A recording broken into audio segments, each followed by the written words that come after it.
Bonsoir à tous, ravi de vous retrouver pour une nouvelle édition sur Monaco Info. Voici les titres de ce vendredi 10 mars. Nous parlerons dans ce journal du marché de l'immobilier. Comment se porte-t-il? Que devons-nous retenir des chiffres publiés récemment par l'INSEE?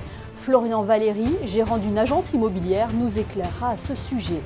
L'immobilier bénéficie des nouvelles technologies pour se réinventer et proposer des innovations pour l'avenir. C'était le thème de la conférence PropTech d'hier soir au Yacht Club de Monaco.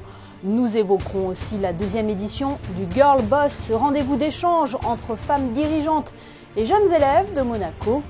En parlant de femmes, elle a sûrement inspiré de nombreuses athlètes. Nous dresserons le portrait de Paula Radcliffe, ancienne recordwoman du monde du marathon et qui vit en principauté désormais.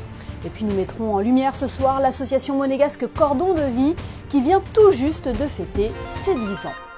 Mais avant de développer ces titres, son Altesse Sérénissime, le Prince Albert II s'est rendu aujourd'hui dans le Var, à Ollioules, commune où est inhumé l'un de ses ancêtres, Charles Grimaldi d'Antibes, qui fut également évêque de Rodez au XVIIIe siècle. Le prince souverain a reçu un accueil plus que chaleureux par les habitants de la Cité des Fleurs et de l'Olivier. Et désormais, à l'entrée de la ville, les visiteurs pourront découvrir le panneau signalétique « Site historique Grimaldi de Monaco ». Nous reviendrons plus amplement sur cette visite dans notre édition de demain. De retour en principauté pour vous parler de l'un des secteurs les plus dynamiques du pays. Après 2 années ralenties par la crise sanitaire, le marché de l'immobilier est en nette progression. Les derniers chiffres révélés récemment le prouvent. Pour en témoigner ce soir, nous sommes avec Florian Valéry, gérant d'une agence immobilière. Bonsoir. Bonsoir Mme Rousseau. Selon l'Observatoire de l'immobilier, le marché est en nette progression en 2022. C'est un constat que vous dressez également ? Écoutez, oui, tout à fait. Les chiffres qui sont sortis fin janvier, donc par l'Institut de la Statistique, qui viennent corroborer un petit peu ce que nous on a pu ressentir sur le marché en 2022, avec des chiffres records sur le montant global des transactions, qui représentent 3,5 milliards entre le marché des ventes et le marché des reventes.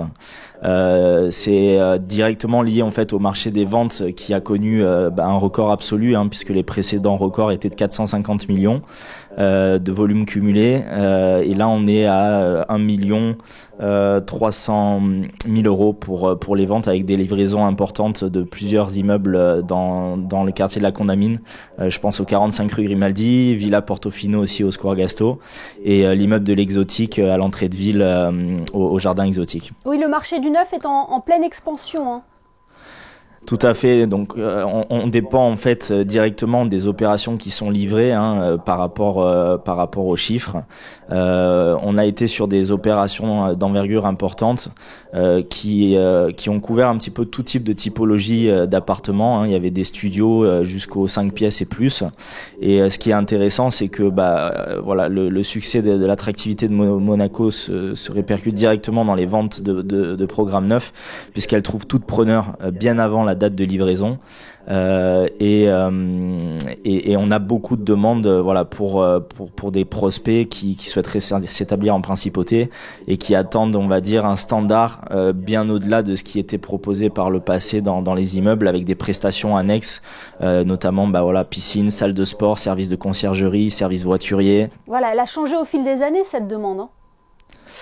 Elle a évolué. On va dire qu'aujourd'hui, on est dans un contexte vraiment international. On est mis en concurrence avec d'autres grandes villes européennes, mais pas qu'en Europe d'ailleurs. On a les Émirats aussi qui sont en plein boom. Et la clientèle qui vient s'installer à Monaco, ce qui est intéressant, c'est qu'elle est de plus en plus jeune. Auparavant, on avait souvent une clientèle qui venait en fin de carrière s'installer en principauté, voire même à la retraite pour vivre une retraite paisible, heureuse, avec le climat méditerranéen et tous les autres atouts de la principauté, alors qu'aujourd'hui on a vraiment des entrepreneuses qui sont vraiment au cœur de leur carrière et qui souhaitent s'installer ici aussi pour des raisons familiales, avec les infrastructures scolaires qu'on a en principauté. Et ça, c'est vraiment motivant parce que du coup c'est des gens qui animent au quotidien la principauté, qui créent aussi des entreprises en principauté, de l'activité économique, et qui eux du coup ont eu l'habitude de voyager, de vivre dans plusieurs pays, et qui attendent un niveau de prestation équivalent à ce qu'ils ont pu connaître par le passé, notamment quand on leur annonce les prix au mètre carré. Quel est le prix justement au mètre carré ? Alors on va dire que sur les reventes, on va parler plutôt des reventes au prix du mètre carré. On est à 51 000 euros pour l'année 2022. C'est très proche du record qu'on avait atteint en 2021, qui était de 52 000 euros. C'est une progression sur les 10 dernières années de près de 80%. Pendant le Covid, les prix avaient légèrement baissé, mais c'était très très minime. C'est surtout le volume de revente qui avait un petit peu fléchi. Et là aujourd'hui, donc depuis 2021, on a eu un fort rebond qui s'est stabilisé en 2022 et qui, je pense, devrait repartir à la hausse pour 2023. Qu'en est-il du marché de la location, Florian Valéry ? Alors sur le marché de la location, on a beaucoup de demandes actuellement. Pareil, post-Covid, beaucoup de gens en ont profité pour prendre des décisions familiales, professionnelles, et la principauté a été vraiment dans les favoris, on va dire, des destinations possibles pour ces familles qui souhaitent se relocaliser. Et c'est vrai qu'en général, quand on vient s'installer dans un nouveau pays, on démarre par de la location, surtout compte tenu des prix pratiqués en principauté.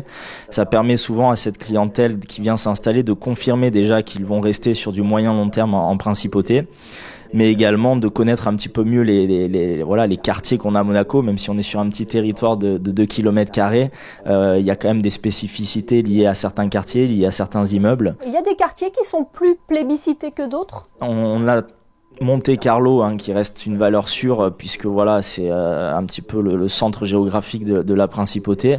Mais on a vu par contre un vrai regain d'intérêt pour le Larvotto. Je pense que c'est lié à la rénovation notamment de la plage. Et après, on a Fontvieille. Fontvieille, ça fait quelques années que c'est un endroit très très recherché. Pour plusieurs raisons, principalement parce que on n'a pas de grands chantiers d'envergure sur Fontvieille, à l'exception de l'entrée du quartier de Fontvieille avec le projet donc du nouveau collège.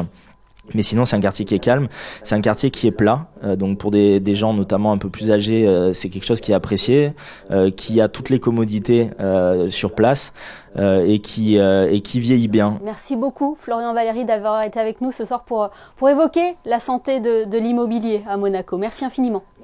Merci beaucoup Madame Rousseau. Et l'immobilier bénéficie des nouvelles technologies pour se réinventer et proposer des innovations pour l'avenir. C'était le thème de la conférence PropTech d'hier soir au Yacht Club de Monaco. Plus d'explications avec Vanessa Dessy et Alexandra Marangoni. Pas plus que les autres secteurs d'activité, l'immobilier n'échappe pas au besoin d'évoluer en s'appuyant sur les opportunités offertes par le digital. Le numérique change profondément la manière de financer, construire, gérer ou occuper un bien. D'abord, c'est une profonde modification de la manière dont on conçoit et on vend l'immobilier.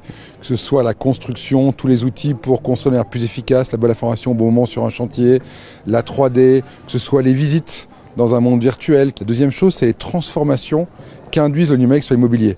Je pense au télétravail, je pense au e-commerce, qui modifient profondément comment on conçoit des bureaux, comment on conçoit des établissements logistiques.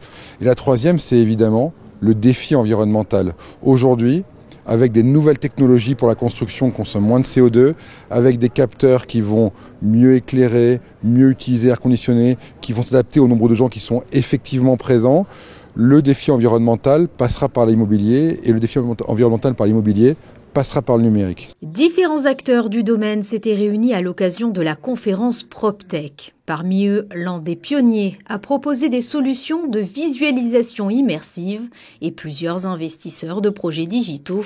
Tous les métiers de la filière immobilier BTP y gagnent, au service d'une meilleure rentabilité pour plus d'innovation et une expérience unique pour les usagers.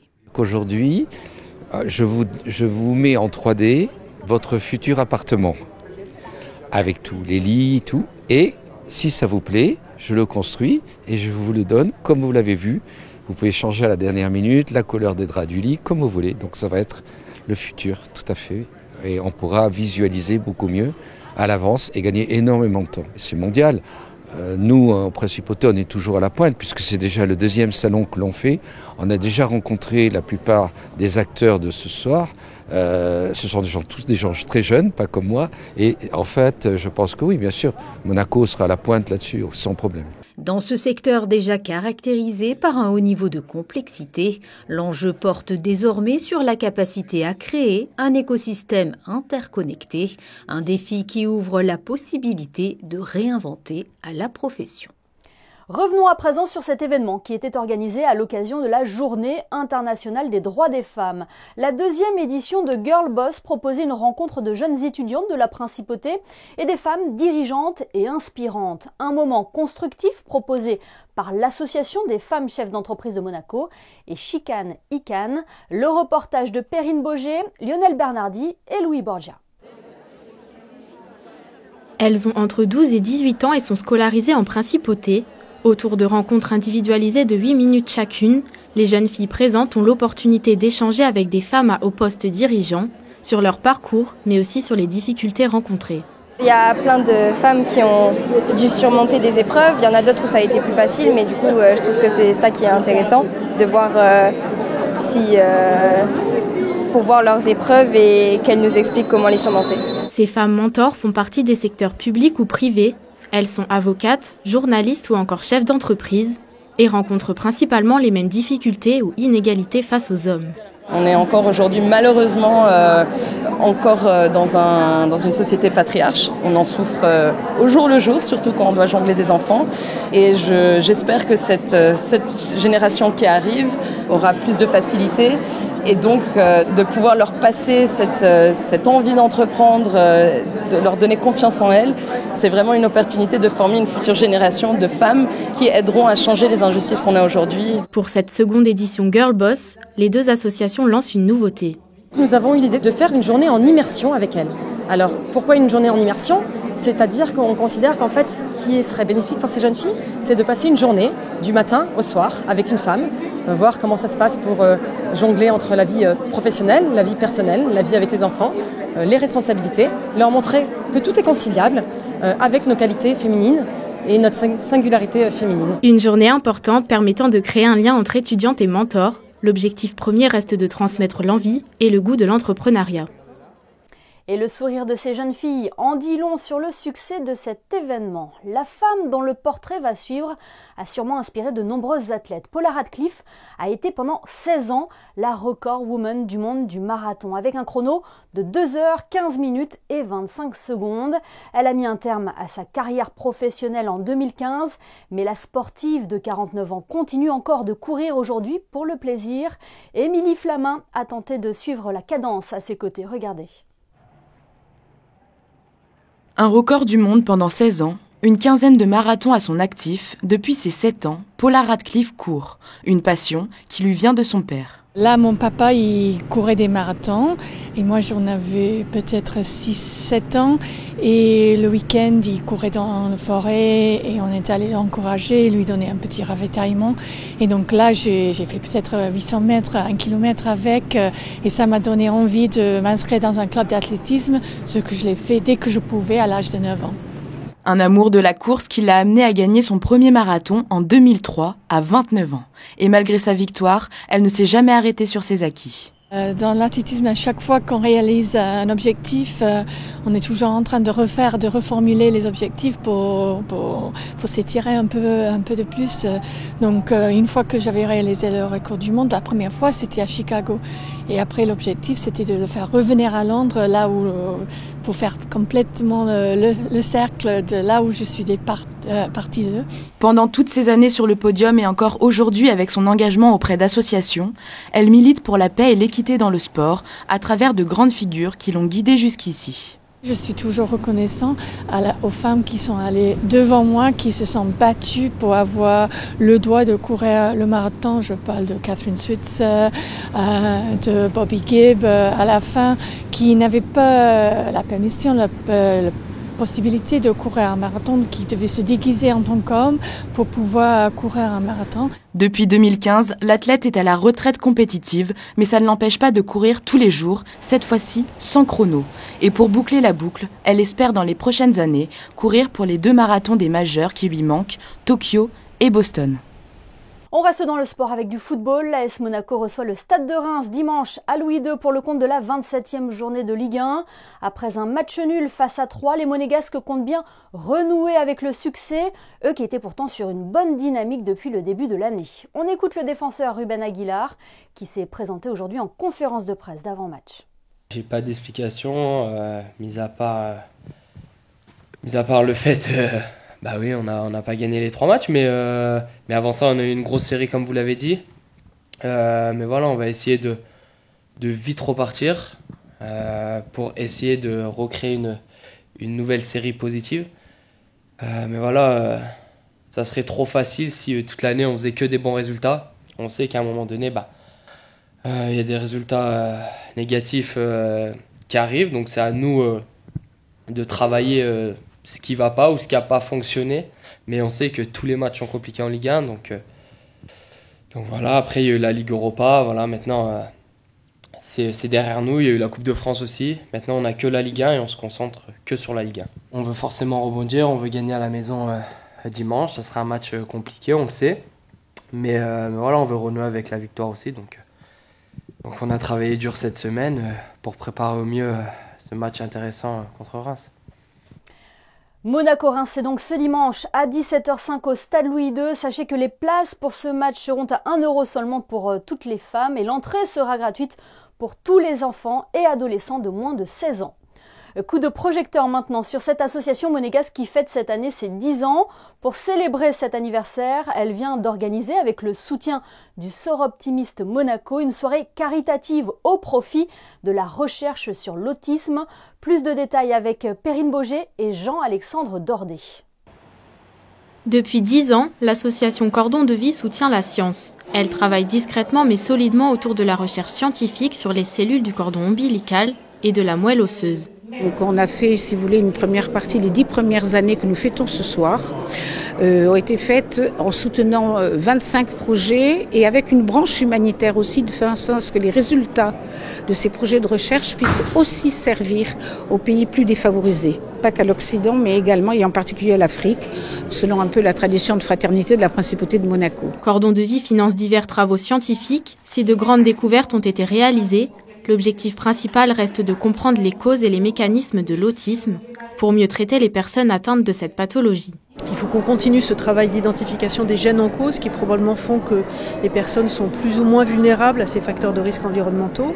Il faut qu'on comprenne les conséquences de cette interaction entre des facteurs de vulnérabilité génétique et les facteurs environnementaux et en particulier qu'on arrive à expliquer l'origine de l'inflammation qui cible à la fois le système digestif, le sang et le cerveau.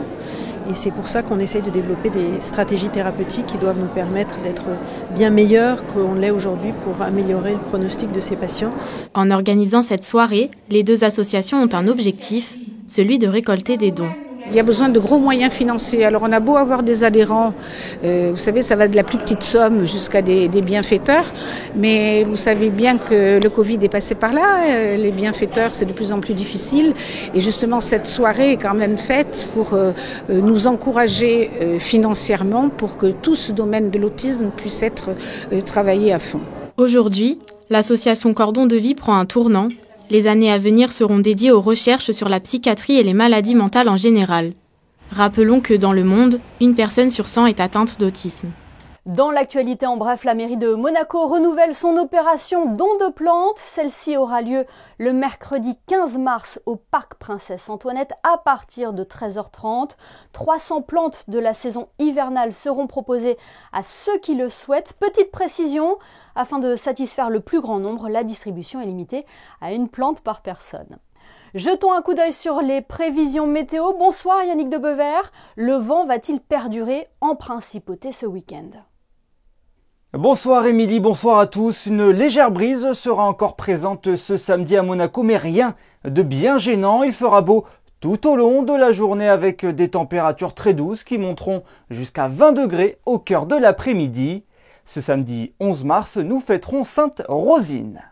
Merci Yannick et merci à vous de nous être fidèles chaque soir sur Monaco Info. On se quitte ce soir avec la principauté qui a amorcé sa métamorphose pour accueillir les grands rendez-vous automobiles. Le premier sera le e-Prix le 6 mai prochain. Les photos de ce soir sont signées Manuel Vitali. Excellente soirée à tous et à demain pour votre édition du week-end.